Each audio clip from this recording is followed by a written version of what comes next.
और ये जो वारदात सामने आई है झारखंड के दुमका से, इसके बाद कुछ सवाल जो बड़े हो जाते हैं, जिनके जवाब का इंतजार देश कर रहा है। एक एक करके वो सवाल आपके सामने रखते हैं। सबसे पहला सवाल तो यही कि दुमका में दरिंदगी का जिम्मेदार कौन है? प्रशासन की नींद जो है वो वक्त रहते क्यों नहीं टूटी? दुमका में दरिंदगी का जिम्मेदार कौन, ये पहला सवाल। दूसरा सवाल, सरकार बचाने के चक्कर में भूल गए जिम्मेदारी सरकार, ये दूसरा बड़ा सवाल है। क्योंकि ऐसा लग रहा था जैसे पूरी की पूरी सरकार जो है वो मस्त है, सिर्फ और सिर्फ फिक्र एक बात की कि सरकार कैसे बचे, और ऐसे में जिम्मेदारी भूल गए निभाना। बेटी को क्यों नहीं बचा पाई सरकार? क्यों बेहतर इलाज नहीं उसको दिया गया? क्यों एयरलिफ्ट करके उसको किसी और बड़े अस्पताल में नहीं पहुंचाया गया? लड़की को अगर बेहतर इलाज मिल जाता तो जानकार कह रहे हैं कि शायद उसकी जिंदगी बचाई जा सकती थी, लेकिन वहां तो मामला ही कुछ और था। पूरी की पूरी सरकार तो लगी हुई थी किसी तरीके से कुर्सी बच जाए, और इसी वजह से क्या जिम्मेदारी नहीं निभा पाई सरकार? दुमका में बेटी की हत्या पर राजनीति जमकर हो रही है। बीजेपी झारखंड की हेमंत सोरेन सरकार पर जो सवाल उठा रही है, अब वो सुनिए जरा। ये जो इस तरह की घटना है, इसकी जितनी भर्त्सना कर जाए, निंदा की जाए, इससे कलंकित करने वाली घटना, इससे दुर्भाग्यपूर्ण घटना नहीं हो सकती। हिंदू मुस्लिम के नाम पर प्रशासन बटा हुआ है। जो वहाँ के एसडीपीओ हैं नूर मुस्तफ़ा, उसकी भूमिका जो है बहुत ही संदिग्ध है। एक तो लड़की को जब ये तंग कर रहे थे तो लड़की ने इसका कंप्लेन समय समय पर किया, और प्रशासन ने हिंदू मुस्लिम के नाम पर लड़की को कोई प्रोटेक्शन नहीं दिया। लेकिन रूपी सोरेन जी जब बीमार होती है तो हैदराबाद जो है वो एयर एम्बुलेंस से ले जाती है। जगन्नाथ महतो जी जब बीमार होते हैं एयर एम्बुलेंस से वो ले जाए जाते हैं।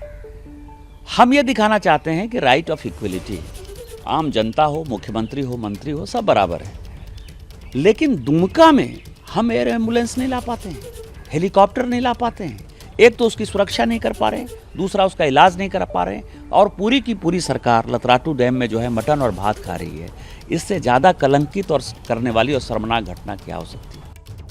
एक तरफ इस्लामिक जिहादी लगातार सरतन से जुदा के नारों के साथ में और इस मुस्लिम यूथ को भड़का करके हिंदू समाज पर प्रहार करने के लिए उकसा रहे हैं, तो वहीं दूसरी तरफ वही इस्लामिक सेक्स गैंग लगातार लव जिहाद के माध्यम से हिंदू बेटियों के चीरहरण पर उतारू है। अब बारी झारखंड की आ गई। झारखंड जैसे प्रकृति संपन्न प्रदेश को भी ये लहूलुहान करने से बाज नहीं आ रहे। अभी दुमका में एक नाबालिग बेटी की जिस तरह से नृशंस हत्या पेट्रोल छिड़क के घर में जाकर के की, उससे लगता है कि वास्तव में ये जिहादी आखिरकार चाहते क्या हैं। ये तो तब है जब इनकी पॉपुलेशन अभी जिसको अल्पसंख्यक कहते हैं लोग, आगे क्या होगा इसकी कल्पना मुश्किल है। विश्व हिंदू परिषद ऐसी घटना की कठोरतम शब्दों में निंदा करते हुए राज्य शासन प्रशासन से भी आह्वान करती है कि आखिरकार ये जिहादी गतिविधियों को प्रोत्साहन देने से बाज आए और इनके विरुद्ध कठोरतम कार्रवाई अविलंब सुनिश्चित की जाए। विवश हत्या हुई है, सरकार गंभीर है, और जो दोषी है उसको बख्शा नहीं जाएगा, छोड़ा नहीं जाएगा। उसको स्पिरिटी ट्रायल करके हमने आज भी 2 बार डीसी से बात किया। डीसी साहब को कहा है कि इसमें किसी भी प्रकार की कोई कोताही नहीं बरतेंगे। देखिए, पूर्व मुख्यमंत्री प्रदेश के रघुवर दास वो भी सोरेन की सरकार पर परस रहे। रघुवर दास ने एबीपी न्यूज से बातचीत में सीधे ये आरोप लगाया कि सरकार जो है वो धर्म के नाम पर कार्रवाई में भेदभाव कर रही है। दुमका में घटी घटना पर बात करने के लिए हमारे साथ हैं झारखंड के पूर्व मुख्यमंत्री रघुवर दास जी। सर, आपने देखा कैसे अंकिता नाम की लड़की थी, उस पर शाहरुख नाम के एक लड़के ने मिट्टी तेल पेट्रोल छिड़क दिया, उसको आग लगा दी। झारखंड की दुमका की रहने वाली हमारी बेटी 12वीं क्लास की छात्रा थी, 17 वर्ष उम्र था, और एक सनकी शाहरुख ने घर में घुसकर उस पर आग लगाकर लगभग 70-80% जल गई थी, और उसे हॉस्पिटल रिम्स यहाँ रेफर किया गया था। लेकिन सबसे दुखद ये बात है कि रिम्स में रहने के बाद भी सत्ता में बैठे हुए लोग, चाहे कोई अधिकारी, उसकी सूद लेने नहीं गए कि बढ़िया से उसका इलाज हो रहा कि नहीं हो रहा। लेकिन वहीं हम देखते हैं रांची में जब नवाज के समक्ष यहाँ दंगा हुई थी तो एक अभियुक्त नदीम को सरकार ने सरकारी खर्च पर एम्बुलेंस भेजकर दिल्ली में उसका इलाज करा रही है। तो ये जो हमारी बेटी अंकिता, ये वोट बैंक और मुस्लिम तुष्टीकरण के भेंट चढ़ गई। अगर वो मुस्लिम लड़की होती तो उसको भी एयर एम्बुलेंस में भेजती, लेकिन वो हिंदू लड़की थी, इसलिए उस पर कोई नहीं केयर किया गया।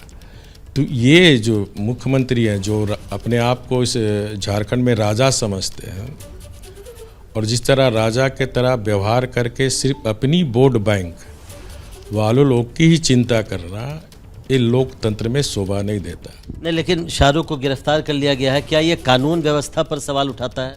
निश्चित रूप से, जैसे मुझे पता चला कि वहाँ उसके परिवार ने पहले भी, क्योंकि वो लड़का हमेशा उनको छेड़छाड़ करता था, और एक वहाँ डीएसपी है नूर मुस्तफ़ा, जो वहाँ के लोग कहते हैं कि उनका एक तरफा, एक संप्रदाय विशेष पर ही ज़्यादा ध्यान रखना, और उस कंप्लेंट पर पुलिस प्रशासन के द्वारा कोई कार्रवाई नहीं करना, ये साफ दर्शाता है कि यह सरकार वोट बैंक और तुष्टीकरण की वाली सरकार है। मैं माननीय मुख्यमंत्री जी से कहता हूँ कि आप जिस तरह आज मौज मस्ती कर रहे हैं, बोटिंग कर रहे हैं, मीट भात खा रहे हैं, हाई टी कर रहे हैं, मुख्यमंत्री एक जिम्मेदार पद पर बैठा हुआ व्यक्ति किस खुशी में सीटी बजा रहा है, विक्ट्री सीन दिखा रहा है, तो हम कह सकते हैं, कहावत है, रोम जल रहा नीरो बंसी बजा रहा। जैसे ही घड़ी का काटा दोपहर 2:30 पे आए, बबीता जी का दिल सास बहू साजिश के लिए मचल जाए। और ये है इनकी बहू, पूरे दिन ऑफिस की टेंशन हो जाए गॉन जब ये करें अपना फेवरेट शो फ्री टाइम पे ऑन। इनकी तरह आप भी देखें अपना फेवरेट शो अपने टाइम पर और डाउनलोड कीजिए एबीपी लाइव ऐप अपने स्मार्ट टीवी पर।